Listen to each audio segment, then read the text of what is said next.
गरीब की बारिश। शहर की कच्ची बस्ती में एक गरीब मजदूर कालू रहा करता था। कालू के घर में उसकी पत्नी जानकी थी।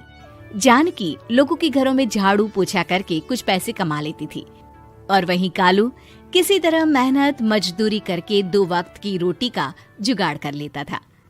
कुछ दिनों से हो रही बारिश के कारण कालू की मजदूरी बंद हो गई थी।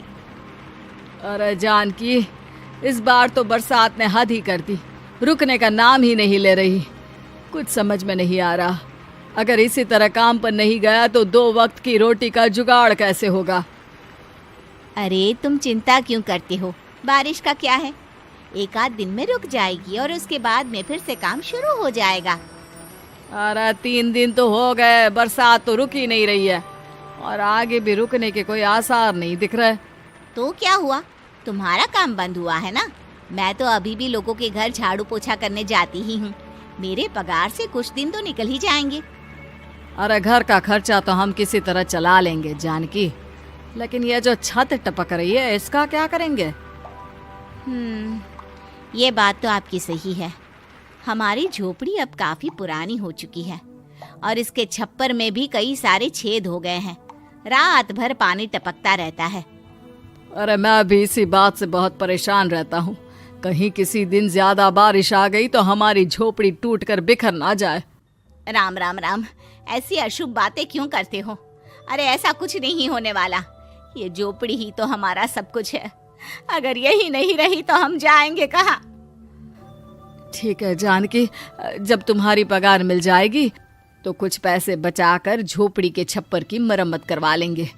शायद हमारी परेशानी कुछ कम हो जाए। ठीक है जी, अब ना ज्यादा परेशान मत हो। ये लो, खाना खा लो और सो जाओ। सुबह मुझे भी जल्दी काम पर जाना है। जानकी और कालू अपनी झोपड़ी में सो गए। रात को अचानक से बहुत तेज बारिश शुरू हो गई। धीरे धीरे बारिश का पानी कालू की बस्ती में भरने लगा। पानी भरते भरते झोपड़ी के बाहर तक पहुंच गया था। सुबह के वक्त जब कालू और जानकी सोकर उठे, हे भगवान, ये क्या हो गया? बारिश का पानी तो हमारे घरों तक पहुंच चुका है।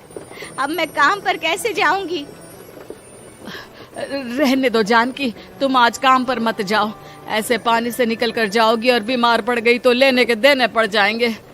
लेकिन अगर नहीं गई तो मालकिन लोग नाराज हो जाएंगे। आप जानते हैं ना, बड़ी मुश्किल से 1 दिन की छुट्टी भी नहीं देती है। अरे लेकिन जानकी, झोपड़ी के बाहर तो पूरी बस्ती में पानी भरा है, तुम जाओगी कैसे? जानकी जैसे तैसे करके काम पर चली जाती है, लेकिन अगले दिन फिर से बहुत ज्यादा बारिश होती है और बस्ती में ज्यादा पानी भर जाता है। आज तो मैं तुम्हें किसी भी तरह काम पर नहीं जाने दूंगा। अरे अगर तुम्हें कुछ हो गया तो क्या होगा? ठीक है, तुम ठीक ही कहते हो, आज नहीं जाती। अगर मालकिन नाराज हो गई तो मना लूंगी किसी तरह। अरे मनाने वाली क्या बात है? जब तुम बताओगी कि हमारी झोपड़ी में पानी भर गया है तो वो खुद ही समझ जाएंगे ना। अगले 2 दिन तक तेज बारिश होने की वजह से जानकी, कालू और आसपास की बस्ती में रहने वाले सभी लोगों के घरों में पानी भर जाता है, जिसकी वजह से जानकी काम पर नहीं जा पाती। और 3 दिन के बाद जैसे ही जानकी काम पर पहुंचती है, कहाँ थी तुम? पिछले 3 दिनों से काम पर क्यों नहीं आई? मैम साहब, क्या बताऊं, इतनी ज्यादा बारिश हो रही थी, हमारी पूरी बस्ती में पानी भर गया है और उससे भी ज्यादा तो मेरी झोपड़ी के अंदर पानी भर गया। आप ही बताइए कैसे आती मैं? इसका मतलब ये हुआ कि बारिश होगी तो तुम काम पर नहीं आओगी? ना ना, मेरे कहने का ये मतलब नहीं था मैम साहब। तुम जानती भी हो 3 दिन से कितनी परेशानी हो रही है मुझे। सारा काम मुझे खुद करना पड़ा। माफ कर दीजिए मालकिन जी, पर मैं क्या करती, आने के लिए रास्ता ही नहीं था, सब जगह पानी भरा हुआ था। बहाने तो तुझे बहुत बनाने आते हैं। जानकी देख, अगर अगली बार ऐसा किया ना तो फिर काम से हमेशा के लिए छुट्टी। अरे ना ना मालकिन, ऐसा मत कीजिए। बारिश की वजह से मेरे पति की मजदूरी भी छूट गई है। बड़ी मुश्किल से घर में 2 वक्त खाने की रोटी का जुगाड़ हो पाता है। आप मुझे काम से निकाल देंगे तो हम क्या खाएंगे? अगर इतनी ही चिंता है तो फिर रोजाना काम पर आया करो। चलो अब जल्दी से जाकर घर का सारा काम करो। बारिश रुकने का नाम ही नहीं ले रही थी। पूरे शहर में बाढ़ जैसे हालात बन गए थे। लेकिन नौकरी जाने के डर से जानकी किसी तरह रोज काम पर जाती थी। एक दिन जब जानकी काम करके अपने घर लौट आई तो अचानक उसकी बस्ती में कुछ लोगों का शोर सुनाई दिया। अरे लगता है बाहर कुछ हुआ है, मैं जाकर देखता हूँ। हाँ हाँ, पता तो कीजिए, ये बस्ती में लोग इतना शोर क्यों कर रहे हैं। बाहर जाकर कालू ने एक आदमी से पूछा, अरे क्या हुआ भाई, इतना शोर क्यों मचा रहा है? अरे क्या बताए भैया, अपने बस्ती के बाहर एक पुल टूट गया है और वहाँ पर एक कार फंसी है। थोड़ी देर में अगर किसी ने नहीं बचाया ना तो वो कार पानी में बह जाएगी। हाँ? ये क्या कह रहे हो भैया, कार के अंदर कोई है क्या? हाँ, कोई औरत बैठी है, अकेली है, बहुत रो रही है बेचारी, मदद के लिए बुला रही है। अरे तो हमें जाकर उनकी मदद करनी चाहिए ना। अरे लेकिन इसमें बहुत खतरा है, हमें अपने आप को बचाना चाहिए। पानी कभी भी हमारी बस्ती की तरफ आ सकता है।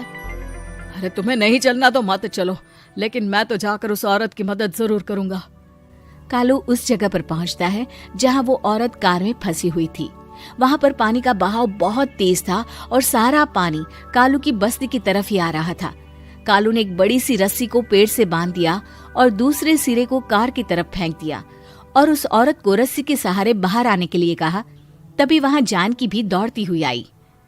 अरे ये तो मेरी मालकिन है, जिनके यहाँ मैं काम करने जाती हूँ। अरे मैडम जी, आप डरिएगा मत, आपको कुछ नहीं होगा। आपकी गाड़ी को भी मैंने रस्सी से बांध दिया है। थोड़ी देर में पानी का बहाव कम हो जाएगा, फिर हम आपकी कार को भी बाहर निकाल लेंगे। क्या तुम जानकी के पति हो? हाँ हाँ, जानकी मेरी ही पत्नी है, आपके यहाँ काम करती है ना। लेकिन मेम साहब, आप यहाँ पानी में कैसे फंस गई? अब क्या बताऊं, मैं अपनी सहेलियों के साथ पिकनिक पर गई थी, वहीं से लौट रही थी। अचानक पानी का बहाव तेज हो गया और मेरी गाड़ी फंस गई। अरे कोई बात नहीं मालकिन, अब ना आप बिल्कुल सुरक्षित हैं। मैं तो बहुत बुरी तरह डर गई थी, कब से मदद के लिए चिल्ला रही थी, लेकिन कोई मेरी मदद के लिए नहीं आया। भला हो तुम्हारा पति का जिसने मेरी जान बचा ली। लेकिन जानकी, मैंने तुम्हारे साथ बहुत गलत व्यवहार किया। इतने खराब मौसम और बाढ़ में भी तुम्हें काम पर आने के लिए कहा, नौकरी से निकालने की धमकी भी दी, और तुमने मेरी जान बचाई। मुझे माफ कर दो। अरे कोई बात नहीं मालकिन, आपकी जान बचाना तो हमारा धर्म था। देखो जानकी, तुम्हारी झोपड़ी में जो भी नुकसान हुआ है उसके लिए मैं तुम्हें पैसे दूंगी। आज तुम्हारे पति ने मेरी जान बचाई है और आज के बाद मैं तुम्हें कभी भी नौकरी से निकालने की धमकी नहीं दूंगी। आज मैं तुम्हारी परेशानी को अच्छी तरह समझ चुकी हूँ। हम जैसे पैसे वाले लोगों के लिए अपने घर में बैठकर बारिश का मजा लेना बहुत आसान है, लेकिन तुम गरीब लोगों के लिए बाढ़ और बारिश काफी परेशानी खड़ी कर देते हैं। ये बात मुझे आज अच्छी तरह समझ आ गई है। आपका बहुत बहुत धन्यवाद मालकिन। ऐसी ही वीडियोस देखने के लिए हमारे चैनल को सब्सक्राइब करें, वीडियो को लाइक करें और अपने दोस्तों के साथ शेयर करना ना भूले।